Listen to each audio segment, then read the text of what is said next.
You little suburb pussy. You shouldn't need Rick. Rick should need you. You just need to find his pressure points. Ow! Take these two back to this guy's station and blacklist them both. All right, jeez! A nomadic Jerry suddenly appears in our Jerry's home and reveals that there's an entire multiverse where Jerry's travel across dimensions. But that's not all. There's a ruthless leader guarding every single entry point. Could this be the eventual beginning of a possible Dofus Jerry? You guys suck! You're weak! Not like me. I'm cool. I'm nothing like you!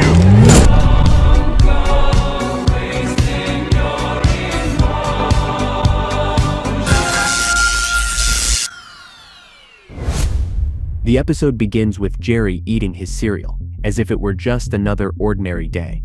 Rick and Space Beth are casually chatting about something completely trivial, while Summer, searching for her kombucha in the fridge, gets furious when she finds out Morty threw it away, thinking it had gone bad. Fun fact, kombucha is a fermented drink, in case you were wondering. Beth asks Jerry if he's seen the car keys, but before he can answer, she finds them herself. Everything seems routine, at least for now.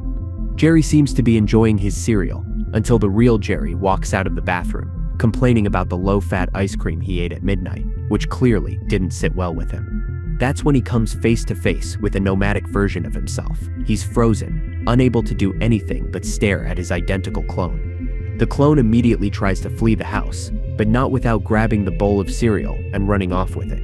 Original Jerry is faster and manages to catch him. Bearded Jerry begs the other Jerry not to tell Rick anything and promises to explain everything that's going on, but only if he's invited into the house and, if possible, offered lunch. Not buying you lunch? What if we call it breakfast too? No! Both Jerrys head to Merle's Mall, a place where Rick is almost guaranteed not to find them. The reason? Rick hates that mall, probably because Jerry loves going there. I've actually been thinking about getting a job at American Eagle. Oh, the Eagle Man. Without wasting time, Jerry demands an explanation from his other self.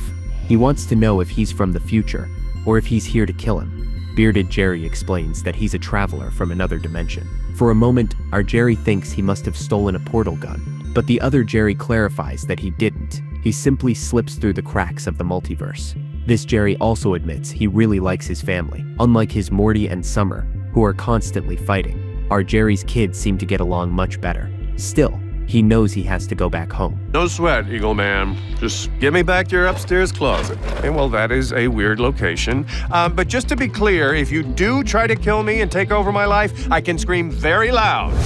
The original Jerry is surprised he's never been caught jumping between universes. But if there's one thing that defines Jerry's, it's that they always go unnoticed. It's almost like a superpower. Jerry, get in here! Oh, God, I saw you. What's all this shit in the freezer? Go. What? Don't make him any more suspicious. Talk to him. I'll meet you upstairs.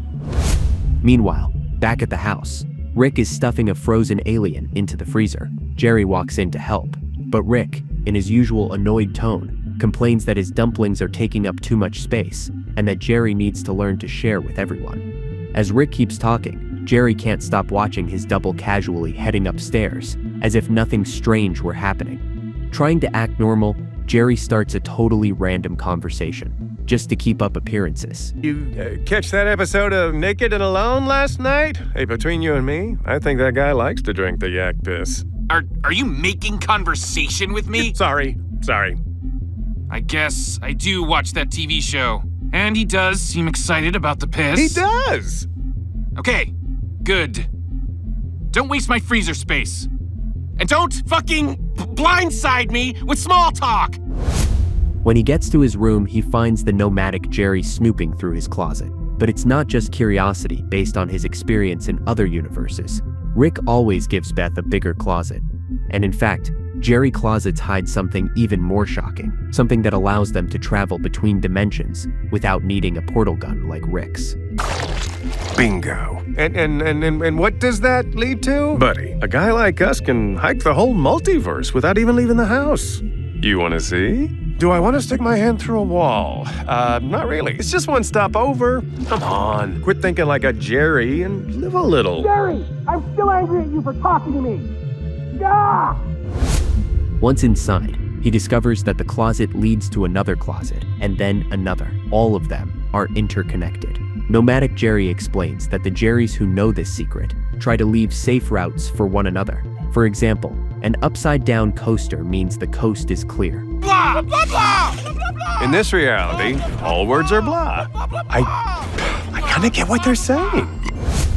Then Nomadic Jerry says he needs to use the bathroom, and the two sneak through the hallways. On the way, the original Jerry runs into Summer, who says blah blah, and he barely manages to respond with a simple blah, just to avoid raising suspicion. Once in the bathroom, Nomadic Jerry reveals yet another surprise. It's not just closets. Mirrors also serve as endless tunnels that can take them to other universes. Find these things. What's the thing about being a Jerry? You got all day to look. Get close! I almost lost a finger doing this.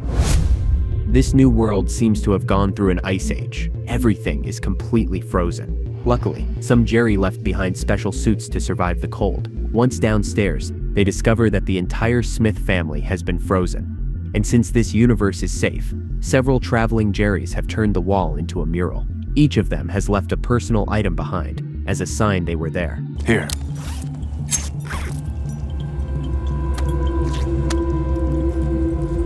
You're one of us now, Eagle Man.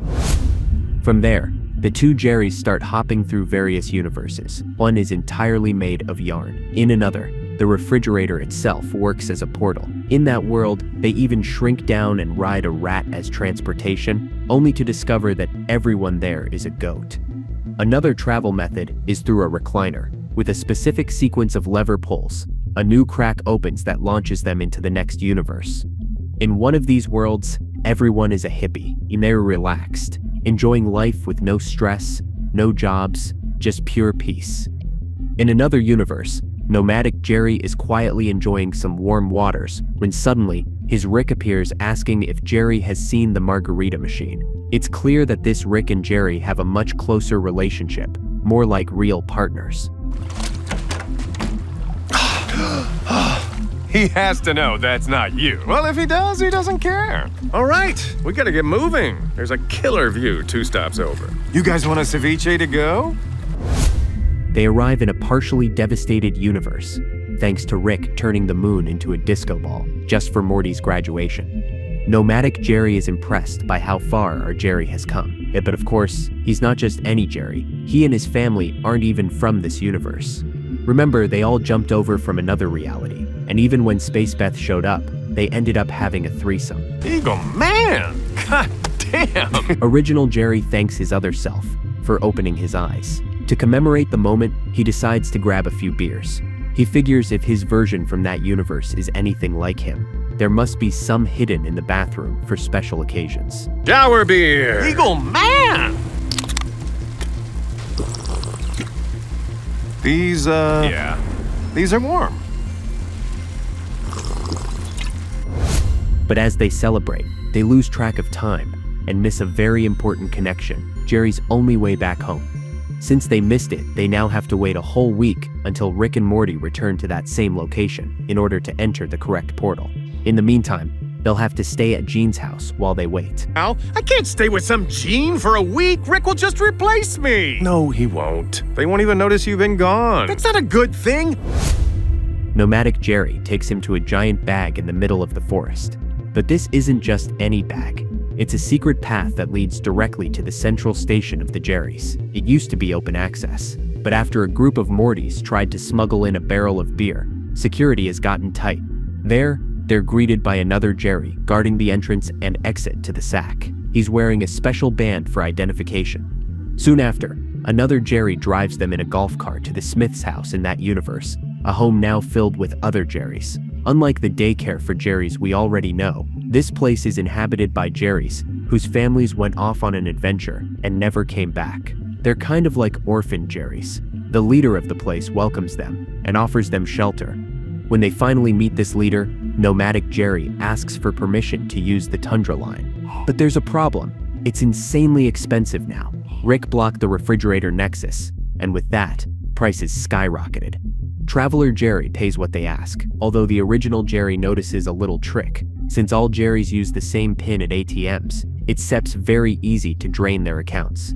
The leader of the base takes advantage of the situation and overpowers both Jerrys to take everything they're carrying, including the suitcase full of bills from Nomadic Jerry.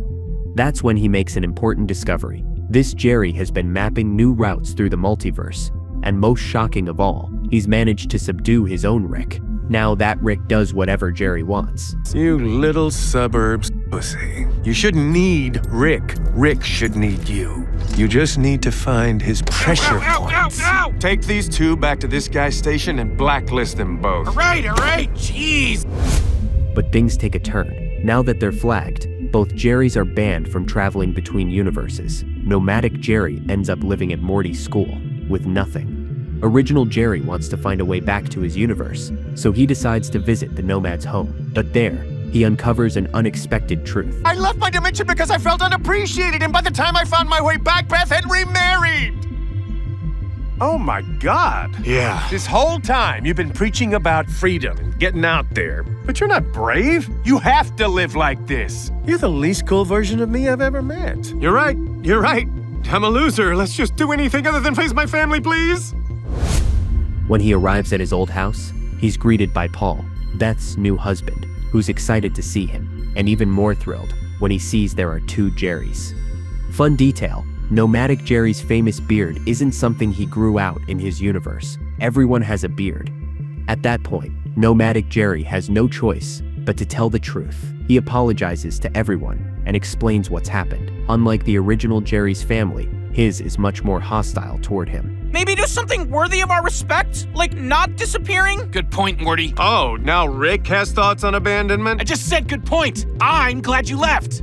Things settle down, and Nomadic Jerry asks his Rick to help Original Jerry get back to his universe. Rick, Here we go. I promised Jerry I'd get him home. Is there any way? Address? Oh.